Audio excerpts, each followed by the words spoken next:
Hey, casual crypto investor family. It is the casual crypto investor, and I am back with another video.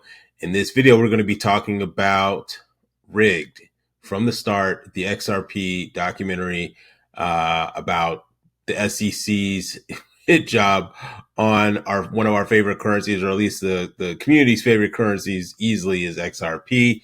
And we're going to be talking about that. My review. I went to the showing last night, and I went to the DC showing, but it was in McLean, Virginia, or Tyson's Corner, Virginia.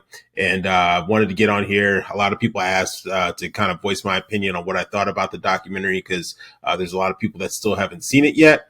And so I just wanted to give my review. I promise I'll try not to spoil too many things, so that way you'll be able to kind of go in with a clear perception of the film. But I wanted to get on here because some people had asked me to, kind of give my opinion and share what I thought about the film. So before we get into that, though, let's take a look at the overall crypto market at the time of this video. It's sitting at over $3 trillion. It's crazy. We were down at last time I checked, we're at 2.95 trillion. And now we're at comfortably over $3 trillion right now, up almost close to 2%. One thing I want to point out too as well, Bitcoin is doing well. XRP has been flying off the charts, but when I go to the 24-hour and I look at the gains, right? Stellar, Quant, XRP, Hedera are all up. And these are kind of those cryptocurrencies that are one of the ones that are going to be somewhat, a lot of people are thinking that are going to be leading the charge, right? So we have Hedera Hashcraft, incredible, up 27% on the 24-hour. XRP has been on a tear, sitting at over 30% on the 24-hour. Quant, I know a lot of people love Quant. I do not have any Quant. I mainly have the Stellar, XRP, and Hedera. I have pretty nice bags of those. But Quant is up 37% on the 24-hour, and Stellar's on a tear right now, up 51%, up 20 cents, guys. This is insane. Look at this. This is absolutely insane. This is insane, bro. Like I'm just stunned. I mean, Stellar was at like 10 cents forever. Now it's just automatically doubled. This is how fast this crypto market is going. And so maybe some things are happening behind the scenes that we don't know. I'll try to dig around and research why this is happening with Stellar. So stay tuned for that video, but I don't want to keep rambling. Just, man, this is incredible that these cryptocurrencies are all doing well. And so quick shameless plug, feel free to follow me on my X account or Twitter account. You can follow me at Casual Crypto Investor. Sometimes it's easier for me to tweet than it is for me to make a video. As I mentioned in my previous video that I posted today, I did go to the documentary last night, as I mentioned, and I had some photos. I took some photos of the movie starting, so there's a little bit of a countdown before the movie started. And don't let this photo deceive you. The movie theater quickly filled up, and I was informed, or they posted, I think they tweeted, right? Yeah, another sold out screening. So it was sold out, guys. So, shout out to, I think it's Christopher Dodge, if I'm not mistaken, and his wife.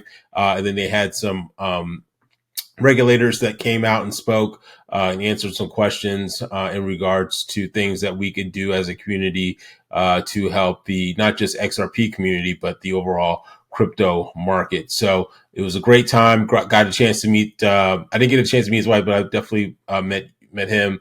He was checking people in. I briefly met his wife. I take it back. Yeah, briefly. She was also at the front gate too, as well. Didn't get a chance to meet these guys, but they were there, obviously, at the showing. And I think it was their first time both seeing the documentary since being a part of it. So it was a great opportunity. Also, too, as well, one thing that could definitely help out that they asked when I went to go see it is that if you definitely give a review on the various Rotten Tomato and all the various review sites. I'm going to do it later today. I'm definitely going to give my opinion. As you can see, it looks like on the right. No. Okay, so these aren't reviews. These are reviews. Sorry, these are reviews for other movies. But I'm definitely going to give my review just to kind of help them out because I really feel they did an excellent job. And so let's get into what I thought about the documentary. So I did have some notes. Number one, I think that the research that they did was excellent. I think they did an excellent job of connecting the dots between. I'm trying to be it's kind of hard. I'm trying to be as vague as possible without giving you spoilers. But basically, to kind of paintbrush it, right?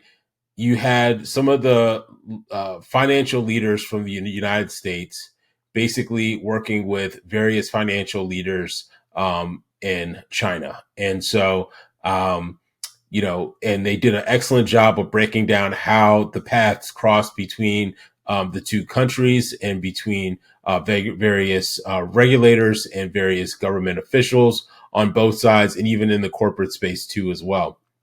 So, from the point of research, A plus. I thought they did an excellent job of making it easy to digest, easy to understand.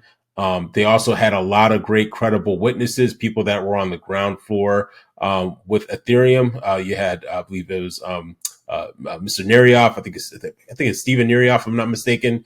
You didn't have like interviews from like Charles Hoskin, obviously like that, but he was involved. They even displayed, they even displayed various text messages between Nerioff and Charles Hoskinson in regards to what's been going on and how Ethereum was basically able to get a pass and some of the things that were developing behind the scenes with Ethereum. I thought the film did a really good job of sharing that information and connecting the dots with that. I also thought that the documentary did a really good job of kind of laying the foundation of understanding of how this all started, how people were affected, and then it did a deeper dive in terms of how they connected the dots in terms of who was involved with what and all that kind of stuff. And again, this is hard for me because I'm trying to not, give away I'm trying to give a non-spoiler review. And so I definitely think the film was successful to that aspect. And I'm being very critical here. I mean, I'm still giving this movie or this documentary a very high rating. I think though, would have also helped would have been to get a few more, I guess, a few more statements from people that were injured financially from the lawsuit. They touched on it, not to say that they didn't touch on that. But it is hard. The film, I think, is like an hour and 30, hour and 40 minutes or something like that. So it is hard. But I think from an impact standpoint, I think if you really want to kind of tug at the hearts of a lot of people, they could have delved in a little bit more of how people were impacted by that lawsuit. Again, this is just my opinion. I'm not hating on the film. I'm giving them an A plus regardless. But I think that if I had to be critical of just one thing, they had various social media influencers in there. They had Coach JV. They had digital asset investor. I think they had the gentleman's Brad Kynes with Digital Perspective and stuff like that. In there, which was great because these are all familiar people that we all know. We've all listened to their show either once or twice, or either followers of theirs. I know I listen to all three of them, occasionally, and so and I think they did a good job in terms of kind of educating people about what was going on. I think DAI did a really good job of connecting the dots too as well, and doing research on how various organizations were working together to give Ethereum a pass, and why, and asking those questions that are not being asked. And one thing I also would love to commend the documentary on is actually talking about it, because there's not been multiple documentaries about this, and so they are kind of the Magellans or the first travelers down this road talking about XRP and what happened with the lawsuit. And so overall, A plus. I truly enjoyed it. It just reminded me that I feel like we are in a select few. And even when I was there, I mean, we had people from all over. We are a very diverse community, which I absolutely love. They had all different types of people, all different types of backgrounds. In line, when I was in line, we're all kind of like a little bit sharing some of our stories and how we're excited, especially at that time, because XRP was like well over 90 cents. And then even I checked it even a little bit during the movie, it was at like 90 something, 97 or 98 cents or something like that. And so we're all just on cloud nine, and we're all super pumped. And so I'm blessed. I think you're blessed if you are or part of this community or have been part of this community for a long time and still decided to hold XRP. I think we will reap the benefits of being persistent and having diamond hands. And so love to hear your feedback. If you did see it, what were your thoughts? What did you like about it? What did you did not like about it? Love to hear your feedback on it. And if you like this type of content, make sure you like, comment, share, and subscribe. And I'll see you all in the next video. Take care. Bye-bye.